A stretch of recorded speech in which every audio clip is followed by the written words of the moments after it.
Hi, welcome back to YouTube channel Mahakali ಕೈ ರುಚಿಗೆ ಸ್ವಾಗತ. ನಾನು ಪ್ರೇಮ. ನೋಡಿ, ನಾನಿಲ್ಲಿ ಇವತ್ತು ಬೆಟ್ಟಗೇರಿ ಚಟ್ನಿ ಮತ್ತು ಗೋಧಿ ಹಿಟ್ಟಿನ ಪುರಿ ಮಾಡಿದ್ದೇನೆ. ತುಂಬ ಅಂದರೆ ತುಂಬ ಚೆನ್ನಾಗಿದೆ. ಟೇಸ್ಟ್ ಮಾತ್ರ ಸಖತ್ತಾಗಿದೆ. ನೀವು ಒಂದ್ಸತಿ ಮನೆಯಲ್ಲಿ ಟ್ರೈ ಮಾಡಿ, ಹೇಗೆ ಬಂದಿದೆ ಅಂತೇಳಿ ಕಮೆಂಟ್ ಕೂಡ ಮಾಡಿ ಹೇಳಿ. ಹೊಸವರು ನಮ್ಮ ಚಾನಲ್ ನೋಡ್ತಾ ಇದ್ದರೆ ಪ್ಲೀಸ್ ಸಬ್ಸ್ಕ್ರೈಬ್ ಮಾಡ್ಕೊಂಡು ನೋಡಿ.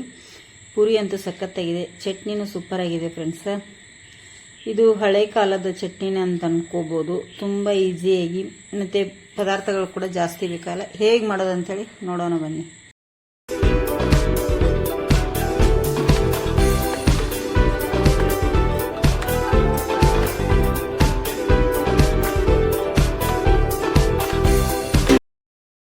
ಇಲ್ಲಿ ನಾನೀಗ ಬೆಟ್ಟಗೇರಿ ಚಟ್ನಿ ಮತ್ತು ಗೋಧಿ ಹಿಟ್ಟಿನ ಪುರಿ ಮಾಡ್ಬೇಕಂತೇಳಿ ಅಂದ್ಕೊಂಡಿದ್ದೇನೆ ಫ್ರೆಂಡ್ಸ್.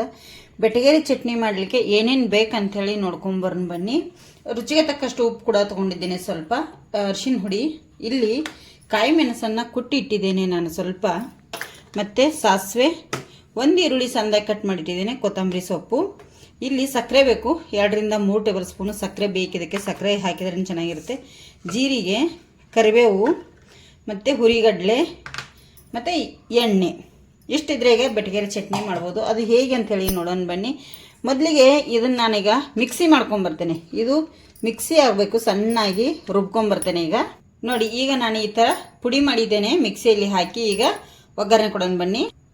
ನೋಡಿ, ಇಲ್ಲೊಂದು ಗ್ಯಾಸ್ ಮೇಲೆ ನಾನು ಕಡಾಂಗಿ ಕೂಡ ಇಟ್ಟಿದ್ದೇನೆ. ಅದಕ್ಕೆ 2-3 ಟೇಬಲ್ ಸ್ಪೂನ್ ಅಷ್ಟು ಎಣ್ಣೆ ಕೂಡ ಹಾಕೋತೀನಿ. ಎಣ್ಣೆ ಒಂದು ಸ್ವಲ್ಪ ಚೆನ್ನಾಗಿ ಹಾಕಬೇಕು ಇದಕ್ಕೆ, ಅಂದರೆ ಓವರಾಗಿ ಬೇಡ. 2-3 ಟೇಬಲ್ ಸ್ಪೂನು ಸಾಕು. ಇದಕ್ಕೆ ಈಗ ಒಂದು ಅರ್ಧ ಟೇಬಲ್ ಸ್ಪೂನ್ ಅಷ್ಟು ಸಾಸಿವೆ ಹಾಕೋತೇನೆ. ಸಾಸಿವೆ ನಿಮ್ಮ ಇಷ್ಟ ನೋಡಿ ಹಾಕೊಳ್ಳಿ. ಮತ್ತು ಜೀರಿಗೆ ಕೂಡ ಹಾಕ್ತೇನೆ. ಜೀರಿಗೆ ಒಂದು ಅರ್ಧ ಟೇಬಲ್ ಸ್ಪೂನ್ ಅಷ್ಟು, ಜೀರಿಗೆ ಕೂಡ ಒಂದು ಅರ್ಧ ಟೇಬಲ್ ಸ್ಪೂನ್ ಅಷ್ಟು ಹಾಕಿದ್ದೇನೆ. ಮತ್ತು ಕರಿಬೇವು, ಮತ್ತು ಸಣ್ಣದಾಗಿ ಕಟ್ ಮಾಡಿಟ್ಟಿರೋಂಥ ಈರುಳ್ಳಿ, ನೋಡಿ ಈರುಳ್ಳಿ ಕೂಡ ಹಾಕಿದ್ದೇನೆ. ಈಗ ಇದನ್ನು ನಾನಿಲ್ಲಿ ಎಣ್ಣೆಯಲ್ಲಿ ಫ್ರೈ ಮಾಡ್ಕೋತೇನೆ. ಚೆನ್ನಾಗಿ ಫ್ರೈ ಆಗಬೇಕಿದು, ಮಸ್ತ್ ಅಂದರೆ ಫುಲ್ ಮೆತ್ತಗಾಗಬೇಕು ಈರುಳ್ಳಿ. ಆ ಥರ ನಾವು ಇದನ್ನು ಫ್ರೈ ಮಾಡಬೇಕಾಗುತ್ತೆ. ಚೆನ್ನಾಗಿ ಒಂದು 3-4 ನಿಮಿಷ ಆದರೂ ಫ್ರೈ ಮಾಡ್ಕೋಬೇಕಾಗತ್ತೆ. ನೋಡಿ, ಈಗ ಈ ಥರ ಒಂದು 75% ಫ್ರೈ ಆಗಿದೆ. ಇದಕ್ಕೆ ನಾನೀಗ ಸ್ವಲ್ಪ ಉಪ್ಪನ್ನು ಕೂಡ ಸೇರಿಸ್ತಾ ಇದ್ದೀನಿ. ನೋಡಿ, ಉಪ್ಪು ಹಾಕಿದರೆ ಸ್ವಲ್ಪ ಬೇಗ ಮೆತ್ತಗಾಗುತ್ತೆ ಅನ್ನೋದಕ್ಕೋಸ್ಕರ ಅಷ್ಟೇ ಫ್ರೆಂಡ್ಸ. ಈಗ ನಾನಿಲ್ಲಿ ಕುಟ್ಟಿಟ್ಟಿರೋಂಥ ಕಾಯಿ ಮೆಣಸು ಕೂಡ ಹಾಕೋತಾ ಇದ್ದೀನಿ. ನಿಮಗೆ ಖಾರಕ್ಕೆ ನೋಡಿಕೊಂಡು ಹಾಕ್ಕೊಳ್ಳಿ, ಎಷ್ಟು ಬೇಕೋ ಅಷ್ಟು ನೋಡ್ಕೊಂಡು ಹಾಕ್ಕೊಳ್ಳಿ, ಜಾಸ್ತಿ ಹಾಕ್ಕೊಳ್ಳಿಕ್ಕೆ ಹೋಗಬೇಡಿ, ಮಕ್ಕಳೆಲ್ಲ ತಿಂತಾರಲ್ಲ ಅದಕ್ಕೋಸ್ಕರ. ಈಗ ನೋಡಿ, ನಾನು ಕಾಯಿ ಮೆಣಸು ಕೂಡ ಹಾಕಿ ಫ್ರೈ ಮಾಡಿದೆ. ಇಲ್ಲೀಗ ಒಂದು ಅರ್ಧ ಟೇಬಲ್ ಸ್ಪೂನ್ ಅಷ್ಟು ಅರಿಶಿನ ಹುಡಿ ಕೂಡ ಹಾಕಿದ್ದೇನೆ. ಇದನ್ನು ಕೂಡ ನಾನೀಗ ಎಣ್ಣೆಯಲ್ಲಿ ಫ್ರೈ ಮಾಡ್ತೀನಿ. ನೋಡಿ ನೋಡಿ ಎಷ್ಟು ಚೆನ್ನಾಗಿ ಫ್ರೈ ಆಯ್ತಲ್ಲ ಫ್ರೆಂಡ್ಸ್. ಈಗ ನಾನು ಇದನ್ನು ಫುಲ್ಲು ತಣ್ಣಗಾಗಬೇಕು. ನಾವು ಇದನ್ನು ಒಗ್ಗರಣೆ ಹಾಕಿರೋದು ಫುಲ್ಲು ತಣ್ಣಗಾಗಬೇಕು. ಯಾಕಂದರೆ ನಾವು ಹುರಿಗಡಲೆ ಮತ್ತು ಮೊಸರು ಮಿಕ್ಸ್ ಮಾಡಿದರೆ ಇದು ಗಟ್ಟಿ ಆಗುತ್ತೆ, ನಮಗೆ ಗಟ್ಟಿ ಆಗಬಾರ್ದು. ಇಲ್ಲಿ ಸ್ವಲ್ಪ ನೀರು ಇರಬೇಕಲ್ಲ ಬೆಟ್ಟಗೇರಿ ಚಟ್ನಿ, ಹಾಗಾಗಿ ಇದು ಎಲ್ಲ ತಣ್ಣಗಾಗಲಿ. ಈಗ ಅಷ್ಟರಲ್ಲಿ ನಾನು ಇದಕ್ಕೆ ಮೊಸರು ಮತ್ತು ಇದನ್ನು ಮಿಕ್ಸ್ ಮಾಡ್ಕೊಂಡು ತೋರಿಸ್ತೇನೆ. ನೋಡಿ, ನಾನಿಲ್ಲಿ ಮೊಸರು ತೊಗೊಂಡಿದ್ದೇನೆ. ಇದು ಮೊಸರಿಗೆ ನಾನಿಲ್ಲಿ ಹುರಿಗಡಲೆ ಮಿಕ್ಸ್ ಮಾಡಿಟ್ಟಿದ್ನಲ್ಲ ಫ್ರೆಂಡ್ಸ್, ಅದನ್ನು ಎಷ್ಟು ನಮಗೆ ಚಟ್ನಿ ಬೇಕು ನೋಡಿ ಅಷ್ಟನ್ನು ನೀವು ಇಲ್ಲಿ ಹಾಕ್ಕೋಬೇಕಾಗತ್ತೆ. ತುಂಬ ಅಂದರೆ ಜಾಸ್ತಿ ಓವರಾಗಿ ಗಟ್ಟಿ ಆಗಬಾರ್ದು ಇದು ಚಟ್ನಿ. ಈಗ ಇದು ಗಂಟಿಲ್ಲದ ಹಾಗೆಯೇ ನಾವು ಕಲಿಸ್ಕೋಬೇಕಾಗತ್ತೆ. ಇದರೊಳಗಡೆ ಗಂಟಾದರೆ ಸರಿಯಾಗಲ್ಲ. ಇದನ್ನೀಗ ಗಂಟಿಲ್ಲದ ಹಾಗೆ ನಮಗೆ ಎಷ್ಟು ಚಟ್ನಿ ಮಾಡ್ಕೋತೀವಿ ನೋಡಿ ಅದ್ರ ಮೇಲೆ ನೀವು ಹುರಿಗಡಲೆ ಹಿಟ್ಟನ್ನು ಮಿಕ್ಸ್ ಮಾಡ್ಕೊಳ್ಳಿ, ಆಯಿತಾ. ಇದನ್ನು ನಾನೀಗ ಗಂಟಿಲ್ಲದ ಹಾಗೆ ಕಲಿಸ್ಕೊತೇನೆ. ನೋಡಿ, ಇಷ್ಟು ಗಟ್ಟಿಯಾಗಿದೆ ಫ್ರೆಂಡ್ಸ್. ನಾನು ಒಂದು 3/4 ಬೌಲ್ನಷ್ಟು ಹುರಿಗಡಲೆ ತೊಗೊಂಡಿದ್ದೆ, ಒಂದು 3/4 ಬೌಲ್ನಷ್ಟು ಮೊಸರು ಹಾಕಿದ್ದೀನಿ. ಇದು ಈಗ ಗಟ್ಟಿಗಿದೆ. ಇದಕ್ಕೆ ನಮಗೆ ನೋಡಿಕೊಂಡು ನೀರು ಆ್ಯಡ್ ಮಾಡ್ಕೋಬೇಕಾಗತ್ತೆ.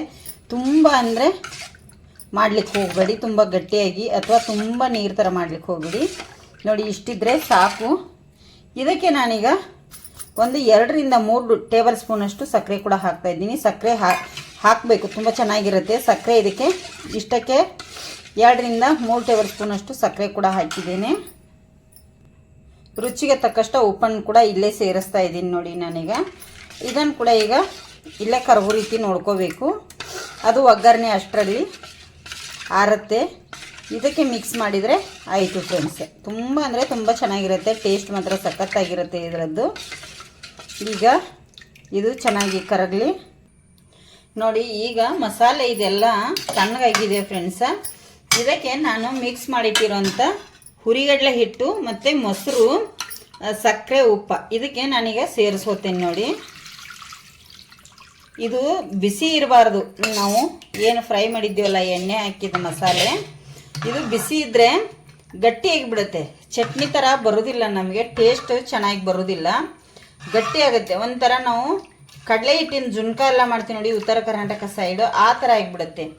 ಅದಕ್ಕಾಗಿ ನಾನು ಕುದಿಸ್ಬಾರ್ದು ಇದನ್ನು. ಇದು ಚಪ್ಪೆನೆ ತನಗನೇ ಇರಬೇಕು. ಇದಕ್ಕೆ ಈಗ ಕಟ್ ಮಾಡಿಟ್ಟಿರುವಂಥ ಕೊತ್ತಂಬರಿ ಸೊಪ್ಪನ್ನು ಕೂಡ ಹಾಕೋತಾ ಇದ್ದೀನಿ ನೋಡಿ. ಎಷ್ಟು ಚೆನ್ನಾಗಿ ಬಂತಲ್ಲ ಫ್ರೆಂಡ್ಸ, ಟೇಸ್ಟ್ ಮಾತ್ರ ಸಖತ್ತಾಗಿರುತ್ತೆ. ಇದು ಪೂರಿಗಂತೂ ತುಂಬ ಅಂದರೆ ತುಂಬ ಚೆನ್ನಾಗಿರುತ್ತೆ ಫ್ರೆಂಡ್ಸ. ನೀವು ಒಂದ್ಸತಿ ಮನೆಯಲ್ಲಿ ಟ್ರೈ ಮಾಡಿ ಹೇಗೆ ಬಂದಿದೆ ಅಂತೇಳಿ ಕಮೆಂಟ್ ಕೂಡ ಮಾಡಿ ಹೇಳಿ.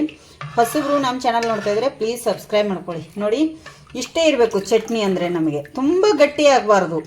ನೀವು ಉಪಕಾರ ಈಗ ಚೆಕ್ ಮಾಡಿ, ಉಪ್ಪು ಅಥವಾ ಖಾರ ಸರಿ ಇಲ್ಲ ಅಂದರೆ ನೀವು ಏನಾದರೂ ಸ್ವಲ್ಪ ಹಾಕ್ಕೋಬೋದು. ಮತ್ತು ಇದು ಹುಳಿ ಇರಬಾರ್ದು, ತುಂಬ ಹುಳಿ ಇರಬಾರ್ದು, ಮತ್ತು ಸ್ವಲ್ಪ ಸ್ವೀಟಾಗಿರಬೇಕು, ಚೆನ್ನಾಗಿರುತ್ತೆ. ಅದಕ್ಕೆ ಇದಕ್ಕೆ ಸಕ್ಕರೆ ಹಾಕಿರೋದು ನಾನು. ಈಗ ಪೂರಿ ಮಾಡಿ ತೋರಿಸ್ತೇನೆ ನಿಮಗೆ ನೋಡಿ. ಪೂರಿ ಮತ್ತು ಬೆಟಗೇರಿ ಚಟ್ನಿ ನೋಡಿ, ಬಿಸಿ ಬಿಸಿ ಪೂರಿ ಬೆಟಗೇರಿ ಚಟ್ನಿ ಹೇಗೆ ಬಂದಿದೆ ಅಂತೇಳಿ ಕಮೆಂಟ್ ಕೂಡ ಮಾಡಿ ಹೇಳಿ. ಹೊಸಬ್ರು ನಮ್ಮ ಚಾನಲ್ ನೋಡ್ತಾ ಇದ್ರೆ ಪ್ಲೀಸ್ ಸಬ್ಸ್ಕ್ರೈಬ್ ಮಾಡ್ಕೊಳ್ಳಿ.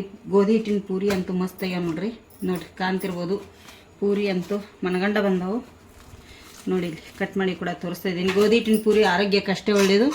ಬೆಟಗೇರಿ ಚಟ್ನಿ ಅಂತೂ ನೋಡಿ ಸೂಪರಾಗಿದೆ, ಗಟ್ಟಿಯಾಗಿರೋ ಏನಿಲ್ಲ, ತುಂಬ ಅಂದರೆ ಟೇಸ್ಟಿಯಾಗಿದೆ. ನೀವು ಒಂದ್ಸತಿ ಮನೆಯಲ್ಲಿ ಟ್ರೈ ಮಾಡಿ ಹೇಗೆ ಬಂದಿದೆ ಅಂತೇಳಿ ಕಮೆಂಟ್ ಕೂಡ ಮಾಡಿ ಹೇಳಿ. ಹೊಸಬ್ರು ನಮ್ಮ ಚಾನಲ್ ನೋಡ್ತಾ ಇದ್ರೆ ಪ್ಲೀಸ್ ಸಬ್ಸ್ಕ್ರೈಬ್ ಮಾಡ್ಕೊಳ್ಳಿ.